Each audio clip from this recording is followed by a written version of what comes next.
सततच्या पावसामुळे पुण्यातल्या धरणांच्या पाणीसाठ्यात झपाट्याने वाढ होते। त्यामुळे पाणी संकटात सापडलेल्या पुणेकरांना मोठा दिलासा मिळालाय। म्हणून महापौरांनी खडकवासला धरणातल्या पाण्याचं पूजन करून निसर्गाबद्दल कृतज्ञता व्यक्त केली। आतापर्यंत झालेल्या पावसामुळे शहराला 10 महिने पुरेल इतका पाणीसाठा पुण्यातल्या धरणांमध्ये झालाय। शहरात सध्या दिवसाआड पाणी पुरवठा सुरू आहे। असं असलं तरी पाणी कपात मागे घेण्याचा निर्णय तुर्तास घेता येणार नसल्याचंही महापौरांनी स्पष्ट केलं। त्यांच्याशी संवाद साधलाय आमचे प्रतिनिधी अरुण मेहत्रे यांनी। पुण्याला पाणी पुरवठा करणारी टेमघर, वरसगाव, पानशेत आणि खडकवासला अशी 4 धरणं आहेत। या 4 धरणातला मिळून साठा जो आहे आज घडीला 35% गेलाय। अशा परिस्थितीमध्ये पाणी कपात मागे घेतली जाण्याची काही शक्यता आहे? आता लगेच आपण घेऊ शकत नाही। मुळात मी पुणेकरांचे मनपूर्वक आभार मानतो की त्यांनी मागच्या पूर्ण वर्षभरामध्ये प्रचंड प्रकारे महानगरपालिकेला सहकार्य केले। त्याच्यामुळे ही योजना यशस्वी होऊ शकलेली आहे।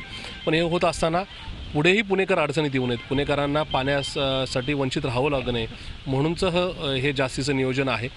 पूर्ण पाणी साठा झाल्यानंतर निश्चित पुणेकरांना रोज पाणी देण्याची आमची भूमिका आहे।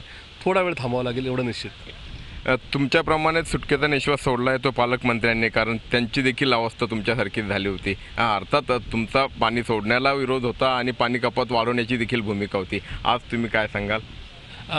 मी या ठिकाणी आपल्याला आवर्जून सांगू इच्छितो, या ठिकाणी कुणाला तरी पाणी सोडू नये किंवा सोडावं अशी माझी राजकीय कार्यकर्ता, सामाजिक कार्यकर्ता किंवा पुण्याचा नागरिक म्हणून बिलकुल भूमिका नव्हती। पण मी ज्या शहराचं नेतृत्व करतो, मी ज्या शहरामध्ये राहतो, ज्या शहराची जबाबदारी माझ्यावर आहे, ते शहर इतकं मोठं झालेलं आहे, 40 लाख लोकसंख्येच्या आसपास हे शहर पोचलेलं आहे। या ठिकाणी कुठल्याही प्रकारच्या भरोशावर किंवा कुठल्याही प्रकारचा व्यवस्थित आराखडा न मांडता या ठिकाणी एक वेगळ्या प्रकारच्या नियोजनाला माझा विरोध होता।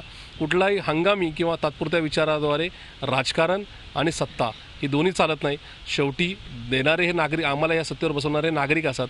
नागरिकांच्या जीवाशी किंवा नागरिकांच्या दैनंदिन जीवनाशी खेळण्याचा अधिकार तुम्हाला आम्हाला कोणालाच नाही आहे। त्याच्यामुळे आता या गोष्टीतून सगळेच राजकारणी माझ्यासहित शिकतील आणि चांगल्याच प्रकारचं नियोजन करतील असं मला निश्चित अपेक्षा आहे।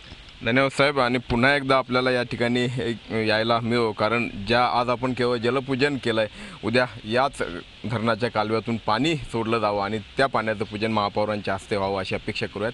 व्हिडिओ जर्नलिस्ट के कांबळेसह अरुण मेहत्रे, खडकवासला, पुणे।